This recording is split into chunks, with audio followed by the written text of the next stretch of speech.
बारिश की बूंदें भले ही छोटी हों लेकिन उनका लगातार बरसना बड़ी नदियों का बहाव बन जाता है। वैसे ही हमारे छोटे छोटे प्रयास भी जिंदगी में बड़ा परिवर्तन ला सकते हैं। नमस्कार दोस्तों, पीएलटिक्स में आपका बहुत बहुत स्वागत है। दोस्तों, आज की इस क्लास में UP triple SC video exam 2023 के लिए हिंदी का प्रैक्टिस सेट 30 लेकर आया हूँ और इस प्रैक्टिस सेट के अंतर्गत हिंदी के 50 क्वेश्चन को सॉल्व करेंगे। दोस्तों, यदि आप हमारे चैनल पर नए हैं तो चैनल को सब्सक्राइब कीजिए, लाइक कीजिए, शेयर कीजिए। दोस्तों आप लोग इस चैनल को ज़्यादा से ज़्यादा लाइक और शेयर करते रहिए दोस्तों, और आप लोग सपोर्ट करते रहिए, क्योंकि इस चैनल के माध्यम से आपको वीडियो और एग्ज़ाम 2023 की प्रिपरेशन कंटिन्यू कराई जा रही है। बहुत ही बेहतरीन कंटेंट के साथ आपको बहुत ही बेहतरीन कंटेंट प्रोवाइड किया जा रहा है आपके सिलेबस के अकॉर्डिंग। और जितनी भी आपको क्लासेस प्रोवाइड की जा रही हैं उसके साथ ही साथ आपको उन सभी क्लासेस का आपको टेलीग्राम चैनल पर पीडीएफ भी आपको अवेलेबल करा दिया जा रहा है। तो आप लोग वहाँ पे उसको टेलीग्राम चैनल को ज्वाइन कर लीजिए और टेलीग्राम चैनल का लिंक आपको इसी वीडियो के डिस्क्रिप्शन में मिल जाएगा दोस्तों।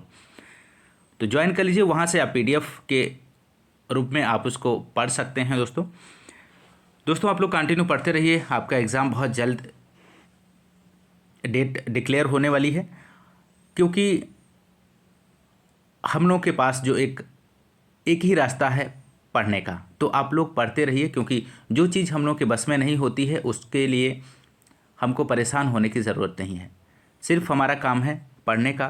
तो हम लोग पढ़ते रहिए, क्योंकि ज़्यादा समय आपको नहीं दिया जाएगा। जब नोटिफिकेशन जारी होगा तो बहुत ही कम समय आपको मिलेगा। तो इसलिए यदि आप पहले से अच्छे से प्रिपेयर हो जाएंगे तो आपको एक सीट आपको ज़रूर मिल जाएगी। तो दोस्तों आइए शुरू करते हैं आज की इस क्लास के क्वेश्चन नंबर। तो यहाँ पे दोस्तों निर्देश दिया गया है, नीचे निर्देश दिया गया है, दिए गए गद्यांश को पढ़कर प्रश्न संख्या 1 से 4 तक का सही उत्तर दीजिए। तो यहाँ पे गद्यांश पढ़ लीजिए दोस्तों। कुंती अपने लाडले लाल को, अपने हृदय के टुकड़े को, अपने प्यारे नवजात शिशु को नदी में छोड़कर लौट आई। वह छोटी नदी थी, वायु अनुकूल थी, दैव की गति जानी नहीं जाती। वह नदी चंबल नदी में जाकर मिलती है। अब शिशु की पिटारी बहती बहती चंबल नदी में आ गई। इटावा के पास चंबल नदी आकर श्री यमुना जी में मिलती है। अतः चंबल में प्रवाह के साथ वह भी यमुना जी में आ गई और यमुना जी के साथ प्रयाग की ओर बढ़ी। तीर्थराज प्रयाग में जाकर श्री यमुना जी में मिल जाती है। अतः अब वह मंजूषा शिशु को लेकर काशी की ओर बहने लगी। उसके साथ न कोई मल्लाह था, न पथ प्रदर्शक, भाग्य उसे स्वयं ही बहाकर ले जा रहा था। काशीपुरी, पाटलिपुत्र आदि राज्यों की सीमा को पार करती हुई गंगा जी के प्रवाह के साथ वह मंजूषा बिना किसी रुकावट के आगे बढ़ी चली जा रही थी। आगे चलकर वह अंग देश की सीमा में पहुंची। अब मानो उसकी यात्रा समाप्त होगी। उसी समय चंपा नगरी के राजा अधिरथ अपनी स्त्री राधा और अपने सेवकों के सहित गंगा स्नान करने आए थे। उन्होंने दूर से इस सुंदर सी पेटी को जाह्नवी की लहरों के साथ क्रीड़ा करते देखा। अंत में उन्होंने अपने सेवकों को आज्ञा दी, सामने यह मंजूषा बहती जा रही है, उसे पकड़कर लाओ। तो दोस्तों ये रहा हिंदी का गद्यांश और इसके नीचे दिए गए क्वेश्चन के आंसर को देख लेते हैं। क्वेश्चन नंबर फर्स्ट है, चंपा नगरी के राजा किसके साथ गंगा स्नान करने आए थे? आपको बताना है दोस्तों दिए गए ऑप्शंस में से इस क्वेश्चन का राइट आंसर क्या बनेगा। तो राइट आंसर ऑप्शन डी बनेगा, राधा और सेवक। क्वेश्चन नंबर अगला है क्वेश्चन नंबर सेकंड, कुंती अपने नवजात सुकुमार शिशु को कहाँ छोड़कर आई थी? आपको बताना है। तो राइट आंसर बनेगा ऑप्शन बी, नदी। अगला क्वेश्चन नंबर थर्ड है, मंजूषा को कौन लेकर जा रहा था? तो यहाँ पे राइट आंसर बनेगा ऑप्शन ए, भाग्य। अगला क्वेश्चन नंबर 4 है, राजा अधिरथ ने सेवकों को क्या आज्ञा दी थी? तो राइट आंसर बनेगा ऑप्शन बी, मंजूषा को लाने की। ऑप्शन बी यहाँ पे राइट आंसर हो जाएगा। क्वेश्चन नंबर 5 है, संयुक्त वाक्य का उदाहरण है। तो इनमें से आपको बताना है संयुक्त वाक्य का उदाहरण कौन सा है। तो राइट आंसर बनेगा ऑप्शन सी, मैं आगे बढ़ गया और वह पीछे रह गया। ऑप्शन सी यहाँ पे राइट आंसर हो जाएगा। नेक्स्ट क्वेश्चन नंबर 6 है, विकल्प में सभी शब्द शुद्ध हैं दोस्तों। तो आपको बताना है। तो यहाँ पे राइट आंसर हो जाएगा ऑप्शन बी, तंदुरुस्त, मुद्देनजर, चारागाह। ऑप्शन बी यहाँ पे राइट आंसर हो जाएगा और सभी शब्द शुद्ध दिए गए हैं ऑप्शन बी में, ध्यान रखिएगा। अगला क्वेश्चन नंबर 7 है, कौन सा कथन सही नहीं है आपको बताना है दोस्तों। तो राइट आंसर बनेगा ऑप्शन सी, कर्मवाच्य अकर्मक और सकर्मक दोनों क्रियाओं में होता है। क्वेश्चन नंबर 8 है, आवृत्ति मूलक पक्ष से संबंधित वाक्य है, इनमें से कौन सा वाक्य आवृत्ति मूलक पक्ष से संबंधित है दोस्तों आपको बताना है। तो राइट आंसर बनेगा ऑप्शन डी, वह स्कूल जाता है। नेक्स्ट क्वेश्चन, क्वेश्चन नंबर 9 है, कौन सा कथन गलत है, आपको दिए गए ऑप्शंस में से चयन करना है। तो यहाँ पे राइट आंसर हो जाएगा ऑप्शन बी, वाक्य में प्रयुक्त क्रिया को उद्देश्य और कर्ता को विधेय कहते हैं। ऑप्शन बी यहाँ पे राइट आंसर हो जाएगा। क्वेश्चन नंबर 10 है दोस्तों, निम्नलिखित में शुद्ध वाक्य है। तो यहाँ पे आपको इस क्वेश्चन का राइट आंसर देना है, शुद्ध वाक्य का चयन करना है। तो राइट आंसर ऑप्शन सी हो जाएगा। हमारे देश में अनेक रमणीक स्थल हैं, ऑप्शन सी यहाँ पे राइट आंसर हो जाएगा।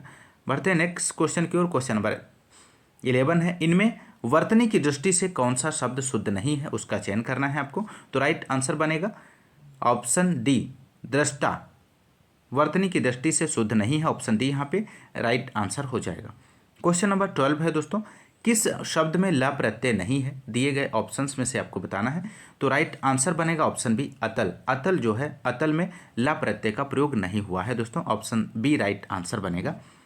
क्वेश्चन नंबर 13 है, निम्नलिखित में से किसका प्रयोग सरकारी स्तर पर भारतीय गजटों में प्रकाशित सरकारी नियम, आदेश, अधिकार और नियुक्तियों की सूचना के प्रसंग में होता है। तो राइट आंसर बनेगा ऑप्शन सी, अधिसूचना, जिसे इंग्लिश में नोटिफिकेशन कहा जाता है।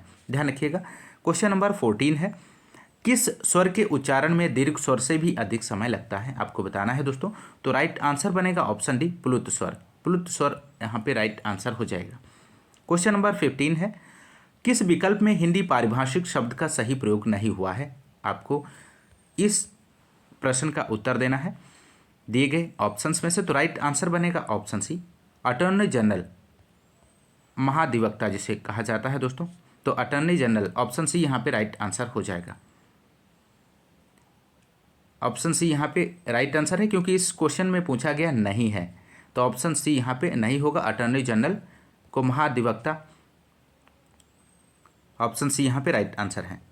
अगला क्वेश्चन, क्वेश्चन नंबर 16 है, किस विकल्प में लोकोक्ति का भावार्थ असंगत है, आपको बताना है दिए गए ऑप्शंस में से। तो राइट आंसर बनेगा ऑप्शन ए, चोर की दाढ़ी में तिनका, अपराधी का निशंक होना। ऑप्शन ए यहाँ पे राइट आंसर हो जाएगा दोस्तों। नेक्स्ट क्वेश्चन, क्वेश्चन नंबर 17 है, बेउपसर्ग किस शब्द समूह में नहीं है दोस्तों, दिए गए ऑप्शंस में से आपको चयन करना है। तो राइट आंसर बनेगा ऑप्शन सी, बाइज्जत और बाकायदा। ऑप्शन सी राइट आंसर हो जाएगा। क्वेश्चन नंबर 18 है, यदि चचेरा ममेरा संबंधवाचक तद्वित प्रत्यय के उदाहरण है तो मिठास और लालिमा इनमें से किस तद्वित प्रत्यय के उदाहरण होंगे। तो राइट आंसर बनेगा दोस्तों यहाँ पे ऑप्शन ए, भाववाचक तद्वित प्रत्यय है। ध्यान रखिएगा। अगला क्वेश्चन, क्वेश्चन नंबर 19 है, स्रा एक संयुक्त व्यंजन है, इनमें किन दो वर्णों को सम्मिलित किया गया है दोस्तों, आपको बताना है। तो यहाँ पे इस क्वेश्चन का राइट आंसर हो जाएगा ऑप्शन सी, शा और रा वर्णों से स्रा व्यंजन का निर्माण हुआ है। तो यहाँ पे ऑप्शन सी राइट आंसर हो जाएगा। अगला क्वेश्चन, क्वेश्चन नंबर 20 है यहाँ पे दोस्तों, सधर्म का सही संविच्छेद है। तो यहाँ पे इस क्वेश्चन का राइट आंसर हो जाएगा ऑप्शन डी, सत्य प्लस धर्म बराबर होता है सधर्म। तो ऑप्शन डी यहाँ पे राइट आंसर हो जाएगा। ध्यान रखिएगा। क्वेश्चन नंबर 21 है दोस्तों, निम्नलिखित में से एक कथन गलत है, उस कथन का चयन करना है आपको। तो राइट आंसर यहाँ पे बन जाएगा दोस्तों इस क्वेश्चन का ऑप्शन डी, विसर्ग के साथ विसर्ग के मेल से उत्पन्न विकार को विसर्ग संधि कहते हैं। ऑप्शन डी यहाँ पे राइट आंसर हो जाएगा। क्वेश्चन नंबर अगला है 22, तुलसी कृत में कौन सा समास है, आपको बताना है दिए गए ऑप्शंस में से। तो राइट आंसर हो जाएगा ऑप्शन डी, तत्पुरुष समास, इसका सही जवाब हो जाएगा। अगला क्वेश्चन, क्वेश्चन नंबर 23 है, किस शब्द का प्रयोग सदैव बहुवचन में होता है दोस्तों, आपको बताना है दिए गए ऑप्शंस में से। इस क्वेश्चन का राइट आंसर क्या बनेगा। तो राइट आंसर ऑप्शन बी हो जाएगा, दर्शन। दर्शन शब्द का प्रयोग सदैव बहुवचन में होता है। ऑप्शन बी यहाँ पे राइट आंसर हो जाएगा। क्वेश्चन नंबर 24 है, निम्नांकित में से कौन सा शब्द स्त्रीलिंग नहीं है, आपको बताना है दिए गए ऑप्शंस में से। तो राइट आंसर ऑप्शन डी बनेगा, दिन।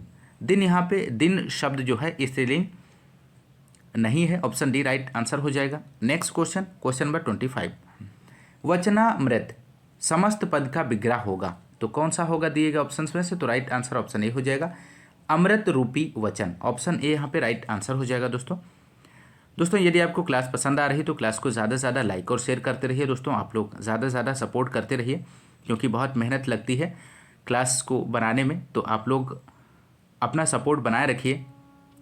अगला क्वेश्चन, क्वेश्चन नंबर 26 है, युवा शब्द का लिंग परिवर्तन करने के लिए निम्नलिखित विकल्पों में से सही शब्द छांटिए। तो यहाँ पे दोस्तों इस क्वेश्चन का राइट आंसर हो जाएगा ऑप्शन सी, युवती यहाँ पे सही जवाब हो जाएगा।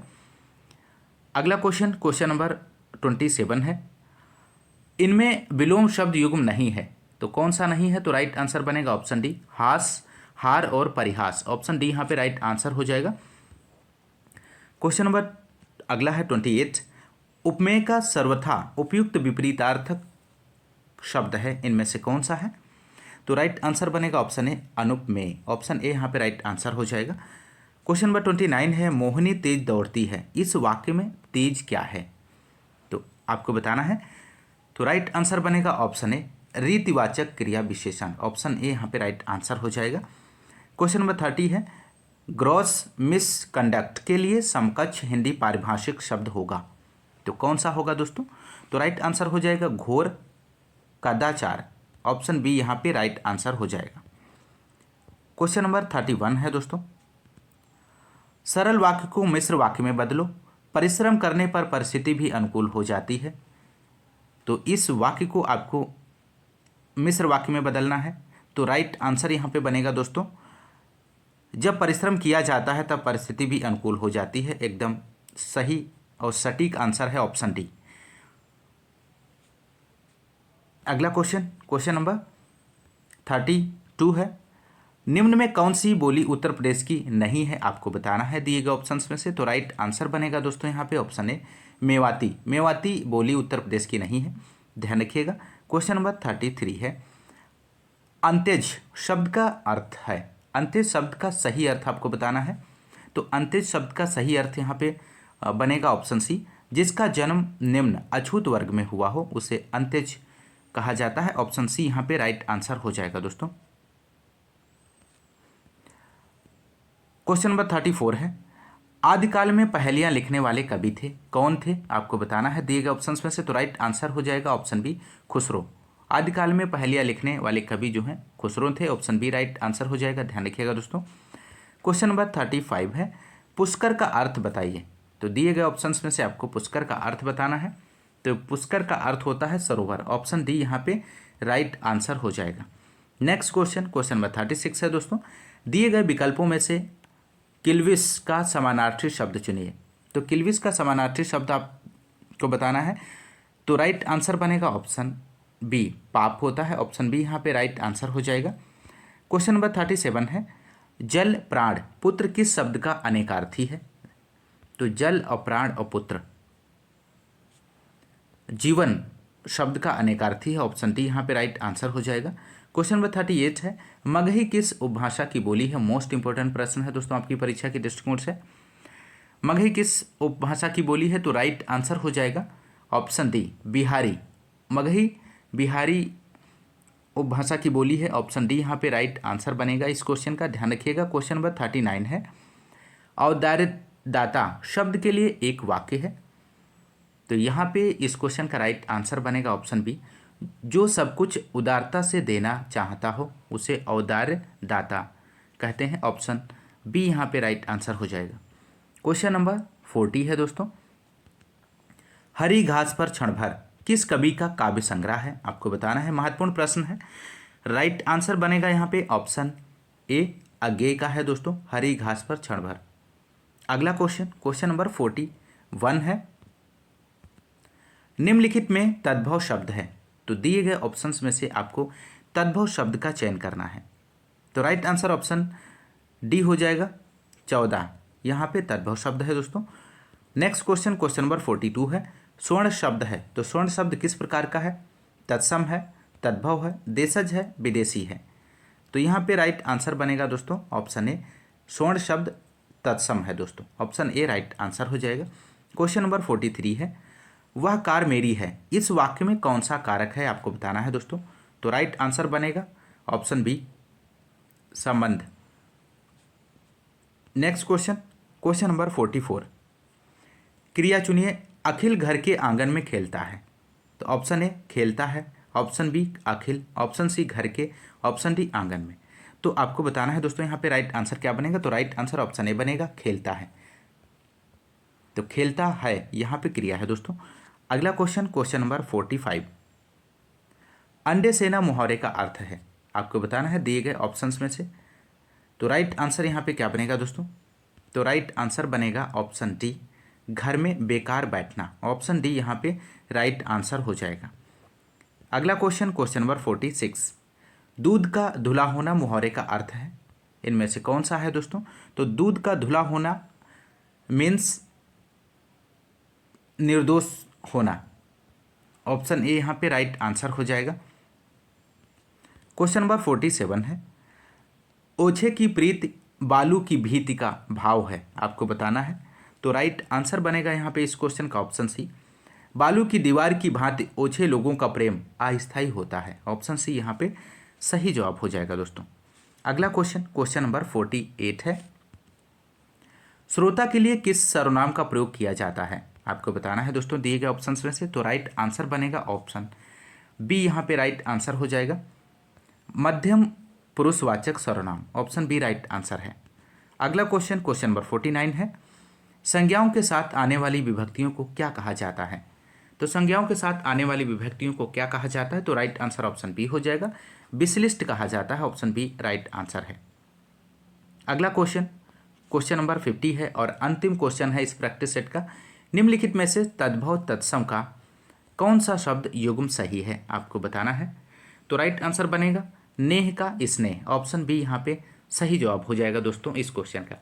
दोस्तों ये रहे हिंदी के 30 क्वेश्चन, माफ़ कीजिएगा ये रहे हिंदी के 50 क्वेश्चंस जो आपने इस क्लास में सॉल्व किया है दोस्तों। यदि आपको क्लास पसंद आ रही है तो क्लास को आप ज़्यादा से ज़्यादा लाइक और शेयर करते रहिए दोस्तों। आज की इस क्लास में बस इतना ही, मिलते हैं नेक्स्ट क्लास में। तब तक के लिए नमस्कार, जय हिंद, धन्यवाद।